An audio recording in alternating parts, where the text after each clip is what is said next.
What is up, guys? Welcome back to the channel. Here behind me we've got the John Deere GX345 we picked up in Ohio last season for a spectacular price. It needs some miscellaneous items, and today we're going to concentrate on replacing the rear tires of this lawn tractor. So let's go ahead and take a closer look.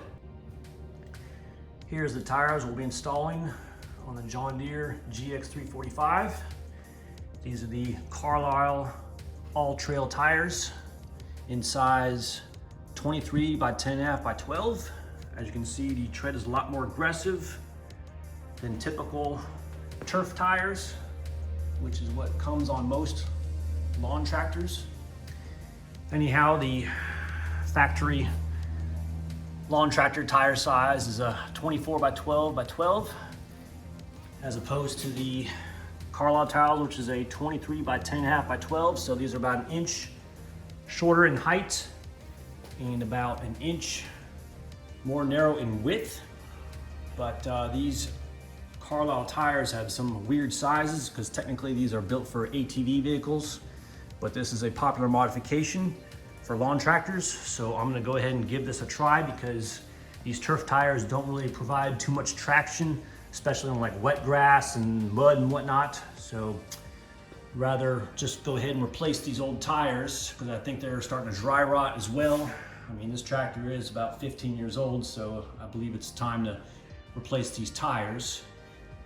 And I'm looking forward to actually putting these on. These were a gift from my parents for Christmas. My parents asked me what I wanted for Christmas, but the stipulation was no car parts, but they did not say anything about lawnmower parts. So lawnmower tractor tires was on the list, and sure enough, it was under the Christmas tree. Thanks again, Mom and Dad. So we're gonna go ahead and get these old tires off of the rims, but first we're gonna jack it up and obviously take the wheels off, and I've got some tire irons I picked up from Harbor Freight, and we'll go ahead and get these things mounted up, and hopefully this is a smooth process.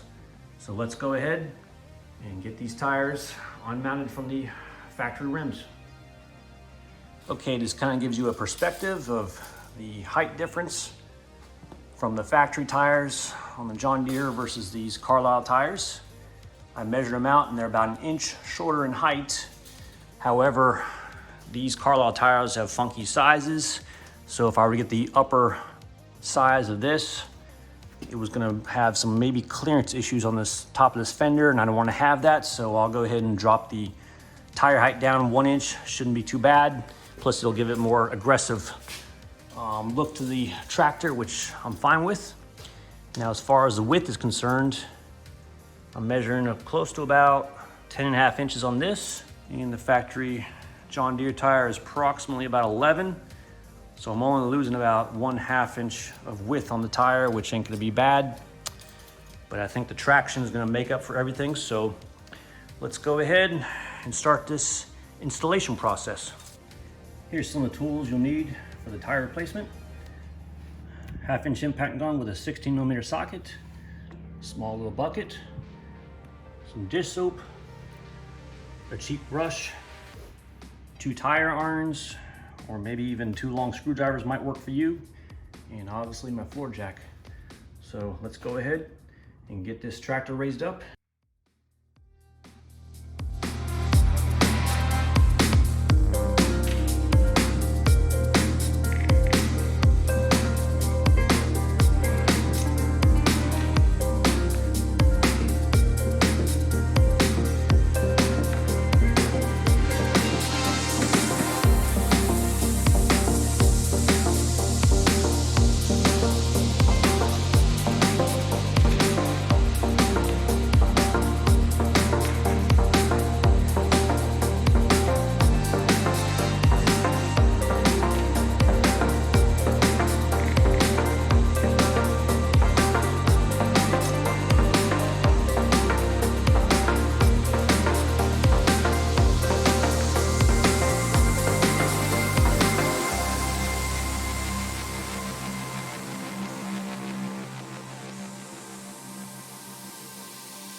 Okay, second method, the floor jack.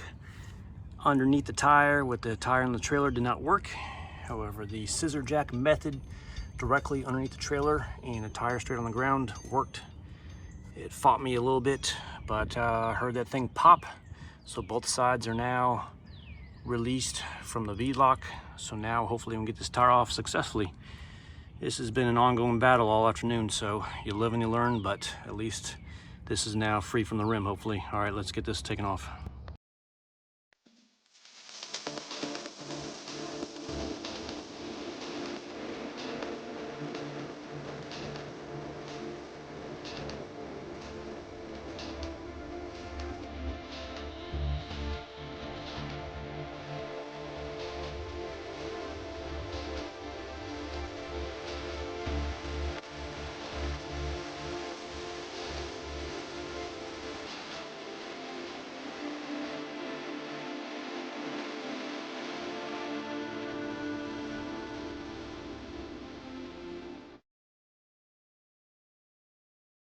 Okay guys, on the second wheel and tire, the trailer was not working. It was actually lifting up the trailer. Trailer is, I believe, 700 pounds. So my neighbor let me use his garage and his truck. GMC 2500. Finally the bead broke and I'm pretty happy. So, I mean, that scissor jack is almost fully extended right there, but took a lot of force. And these things have been on here for 15 years. So now we gotta do the other side, and hopefully reinstallation process will go a lot smoother. All right, let's see what we got. Okay, scissor jack is almost fully extended, as you can see. Second side is broken. Heard the thing pop, so let's go remove this tire.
Okay, change of plans on putting new tires onto the wheels. Just wasn't working out with the tire irons and flathead screwdrivers. As many YouTube videos as you'll see with ATV tires and lawnmower tires being mounted with screwdrivers and tire irons, it just wasn't working out. Wasn't worth the risk of me ruining a tire or ruining my rims, and also possibly injuring myself with the hand tools. So I just went ahead and took it to the local tire shop. Helped me out a lot, and got to see some cool birds along the way, and got those things mounted up in less than 10 minutes. Beads have been set correctly, and now we can compare the new tires to these old turf tires. So let's get the measuring tape out and see what we've got. Okay, the Carlisle 23 by 10.5 by 12 tire width, right at 10.5. Carlisle Turf Master 24 by 12 by 12 tires. That's coming out to about 11.5 wide. We lost about an inch of width, which is not bad. That's okay. Now let's do a comparison of the actual height of the tire. Now, as you can see, tire shop blew these things up to 20 PSI in order to get these things seated. He actually inflated these things to 45 PSI. I actually heard both those beads seat in position. You'll hear 2 pops. So once that happens, it's seated properly. And he took the PSI back down to 20, which is the max PSI. I might actually reduce some of the PSI and try to make the tire a little bit more flat. As you can see, it's kind of rounded right now. But let's go ahead and measure the height of these tires and see what happens. Okay, so the height of the Carlisle 23 by 10.5 by 12 is coming out to about 23 1/8. And the Carlisle Turfmaster 24 by 12 by 12, that height is coming out to 21 3/4. So there's a little side-by-side comparison of the 2 tires. As you can see, there's some size variations between the 2 tires, but I think these Carlisle All Trail tires will pay their dividends with the added traction on the back of the tractor. So I'm actually pretty excited about mounting these on the tractor. So let's go ahead and put these on and put the tractor back down on the ground.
All right, this concludes the installation of the Carlisle All Trail tires on the GX345. I want to give a big thank you to my parents for giving these tires as a Christmas present.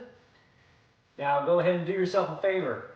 Go ahead and take these wheels and tires off your mower and just take them right to the tire shop and have them dismount the old tires and put the new tires on. It'll save you a tremendous amount of headache. So just word of the wise. Anyhow, if you guys like this video, please give me a thumbs up. Don't forget to subscribe. Have a great day.